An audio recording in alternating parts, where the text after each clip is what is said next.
So today we're going to do something a little bit different from the Pet Lover DIY videos, and I'm actually going to be giving you my honest review on these acrylic paint sets and also these panels that I got from Keila. So this should be fun just based on the sizes. It actually looks really great for someone who's a beginner that doesn't have a lot of space, that's just trying to get started. And we'll see what color choices they have, what brushes, what other type of little knickknacks it brings, and give you my honest thoughts on all of this. So without further ado, let's get into it. And if you're excited, please hit that like button for the YouTube algorithm, because it really just helps support our channel, and me and my mom truly appreciate it.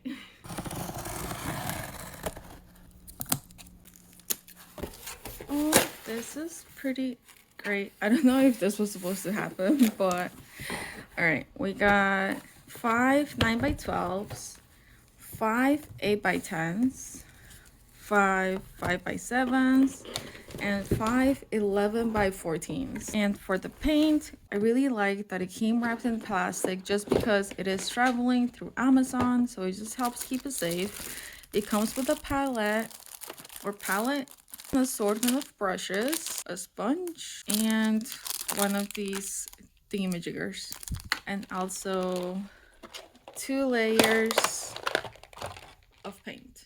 Let's figure out what colors we have. I'll be putting them together by color families just so you can get an insight on the different color choices that you have with this specific set. So I sorted all of the colors out, and I did it based on just the way that it looks. So just on the outside. At first glance, I really like that it brought 2 whites, because when you work with acrylics, white just becomes really important so you can match things up properly. So really happy it brought 2 whites.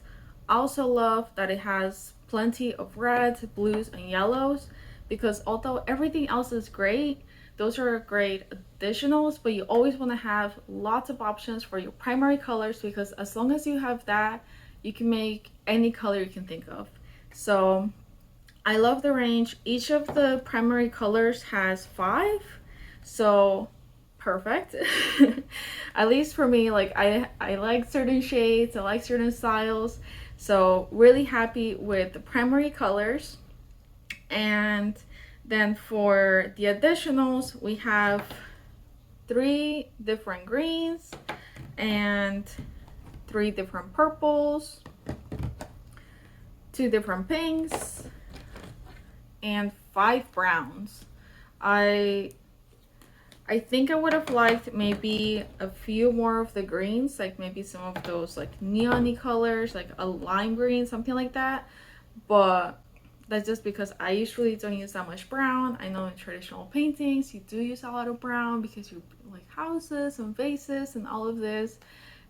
So I do get the value of the brown, but just for me personally, I think a few more green, like 2 more greens instead of the browns, would have sufficed for me.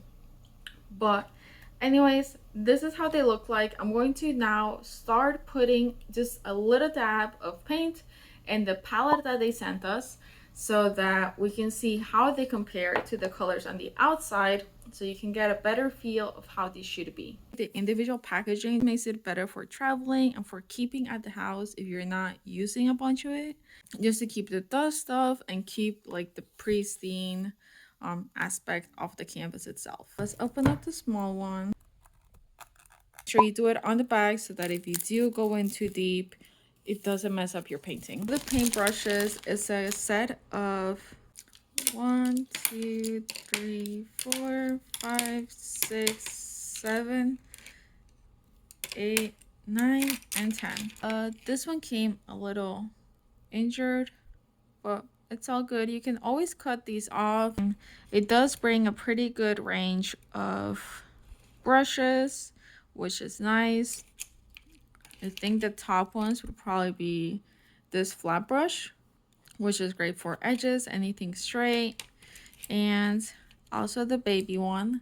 You always want to have a small brush like this just because it just makes your life a lot easier for details as you're trying to do things. Remember that the key to being a beginner for anything to work out, you just want to take your time, do it slow. You don't have to use the big brushes. It's really okay to use the small ones. We're going to grab this flat brush, which is number 6, and start opening up our paints. Because I don't want to waste any paint, I'm just going to grab a tiny little bit from the cap, and this is raw umber. Next we have copper, and copper looks beautiful. This is like a true like bronzy color. I love this color. It's definitely unexpected. Very impressed. They also have like a metallic paintbrush set, so I'd be really curious to see how that looks like. All right, next we're gonna try the burnt umber. All right, so this one is more like a traditional brown. Next is raw sienna. It's also very nice. It is golden slightly, and when I'm testing it, just so you know, it's not like it naturally has stuff at the top. I'm like slightly squeezing it so that it pushes into the top. All right, so this one is the most red out of all of them, and this is the burnt sienna. Now we're gonna go into the yellows. First one is Naples yellow. I live in Florida, so when I think of Naples, I just think of our little town. Then we have the gold. So this one does have that metallic shine to it that the copper did, which really like for accents. So next up, we're trying the yellow ochre, the lemon yellow, and this one is just more of that traditional sunshine look. The Indian yellow, and this one looks like it's going to be more of an orangey color, maybe more of a mustard. Well, the other one was more mustardy. This one's like an orange yellow. Out of the yellows, definitely like the gold. I really do like the metallics. They just look really nice and shiny, especially on personal. Now we're going to move on to the reds, and first one we have is a light red ochre. I don't know if that's how you say it. When I think of ochres, I just think of the fairy tales. But this is reddish brown almost. We have scarlet red, and I actually really like this scarlet red just because of how bright it is. Now we have vermilion red. This one has like an orangey tint to it. It reminds me of Charmander. I mean, the good thing about painting, if you're painting for yourself, is that you don't have to worry about copyright. So maybe we will do a Pokemon theme, because I used to love Pokemon. It was my happy place, and I was one of those people playing Pokemon Go a few years back. All right, I started rambling and I forgot to introduce this one. This one is Rose Madder. This one gives me Alice in Wonderland vibes, nice and deep. And for the last red one, we have Crimson Red. Honestly, a lot of times I don't know what these colors are, but it's very hard sometimes to remember what every single shade looks like. This one's very similar to the Rose Madder. There's like very little difference in between the two. All right, now we're gonna get into the blues, and the first one is the ultramarine blue, which I am excited for. Yeah, this one's also very pretty. It's very pigmented. We have Prussian blue. Oh, this one's really pretty. As you can tell, I really like the deep dark colors. Next we have Payne's Gray. It's like a darker shade than the previous. We have Cobalt Blue. This one reminds me of a sky blue. It's too wet, so we'll have to come back to this Cobalt. We'll wait until it dries out and then we'll do it again. Now we have Pathlow Blue. And this one looks like the sibling to this one, just a lighter shade. All right, now we have Pathlow Green. So I guess this is the sibling to the blue. This one's also very pretty. I know on the camera it looks almost like ultramarine, but in person it's more of an emerald green. I think it's like emerald, teal. It's like a weird in between. All right, now we're gonna do Viridian Green. Again, this just makes me think of Pokemon. So we will definitely be doing something Pokemon soon because I'm getting lots of inspiration for it. So the brush is leaving some streaks, but once you go over it again, you don't see them anymore. We have Sap Green. This one's more of the traditional like forest green. To go into the purples, and this one was a ultramarine violet. It looks very pretty. This one is the True Violet. I'm loving all of these purple shades. I really like that they're different from one another. It's not like they will blend in when you put them together. Then we have the Mauve Pale. For the pinks, we have the Rose color. And this one looks like it's gonna be very vibrant and pigmented, which is perfect because you can always use a good hot pink. And yeah, this is great. Now we're going to do a flesh tint. It's not a light pink, it is skin color. So it's like a cream with a hint of pink. To go any deeper into the darker shades, I'm going to go back to the cobalt blue so you can get the true essence of what it should be. It definitely does look like more of a sky blue. And now we're going to use the silver. So it'd be really cool if this one was metallic as well, since their metallic seems to be super pretty. And it is metallic, the Mars black. And then we'll do the white just out of the principle of being white, but of course it's going to be barely visible since the canvas is white right now. You can't even see it. For the brushes, what I'm going to do is that I'm just going to use a single color and then do a streak so you can see how it looks like for each of them. This one is number 2. Then we have number 6. This is the one that we were using already, so it'll give you this one, and then you can also use it on the skinny side. We have number 4. This one's a rounded edge, so then you can also use it for the side, but it is going to come out thicker. Number 8, again, this one's rounded. We have round and dash. 5, which basically gives you the same effect of the round one, but in a single brush. Number 1, which is like a detailing brush.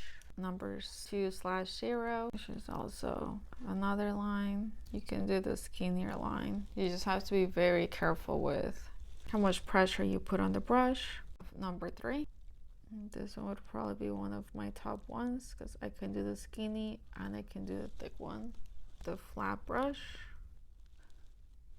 and of course you can do the side. The flatter brushes are going to allow you to have that thinner, more defined line when you do them sideways, versus these curved ones, which you can tell are thicker than this this fan looking one. This one's probably gonna be the hardest because I don't want to waste paint. So we're just gonna dabble the tips to get it all nice and wet onto one of the sides. And all right, let's try it. Streak and streak and streak. So this one would probably be super cool for like a final effect, just to give it that like rugged look. So I really like this one. As you can see, like even though it does have those twisted hairs, it doesn't matter. And anytime you get like flyaway hairs in your brushes, all that you need to do is just cut them off. Like just grab a pair of scissors, take your time, and just snip them off. So we finished trying them all out, and I'm going to be sharing which ones I like best out of everything. So my favorite colors were the copper, the gold, the Indian yellow, scarlet red, whoops, and these were the ones that were similar, so we're going to double them up, is the crimson red and the rose madder. Also like the Payne's gray, the Viridian green, even though all greens kind of were similar, but I like the Viridian green best. And I loved all of the purples, like all of these were great. The violet, the mauve pale, and the ultramarine violet. These look beautiful. Also really like the rose color and the silver, of course. And that's really it for my favorites. So I liked a lot of the colors, which I was very surprised about. I like how pigmented all of the colors are, and I think it does make a great beginners because you get such a range of choices. Like I said earlier, the only thing I wish it was like one more shade of green instead of the shades of browns, but that's just because of the type of painting that I like to do. Anyways, I hope you liked today's review and you got a better feel of how this particular paint set by Keila really just would help you or could help you kind of start on your journey of painting. Painting is probably like the most amazing thing that I discovered throughout my life. It's probably been the most constant thing. Absolutely love art. It's been like my happy place. And I mean, even when you can tell like just just because I edit all of our videos, like I can tell just like the tone, how it changes from like hi to just like that chill mellow, because it just makes me feel so good. So if you are considering painting, I would highly encourage you to go through with it because it makes all the difference. It will make your life so much better. That just clear your mind, take you to a happy place. And there's so many different materials to try. Like these are acrylics. I personally love watercolor, but you can always just try something. And like you could say, oh, do I actually like watercolors? And you could just add some water to acrylics and put it on a piece of paper and you'll know if you like watercolors. So don't ever feel limited by the budget or the space, anything like that. There's so many different types of materials out there. Like even these Canva panels, like it's amazing that they make them this thin now. When I started painting, all you could do were those really thick ones, so I only have a few of them because it was so thick. But like the size of these 20 panels is basically the size of just 4 regular canvases, which is great when you're just getting started. So before I keep rambling on about how amazing painting is, if you want to see one of my paintings on that just highlights the love that you have for your dog, or if you have a cat, also your cat, please make sure and watch this other video right over here, which is about how to make a pop art paw print. And I do use watercolors in that one, so I'll see you there.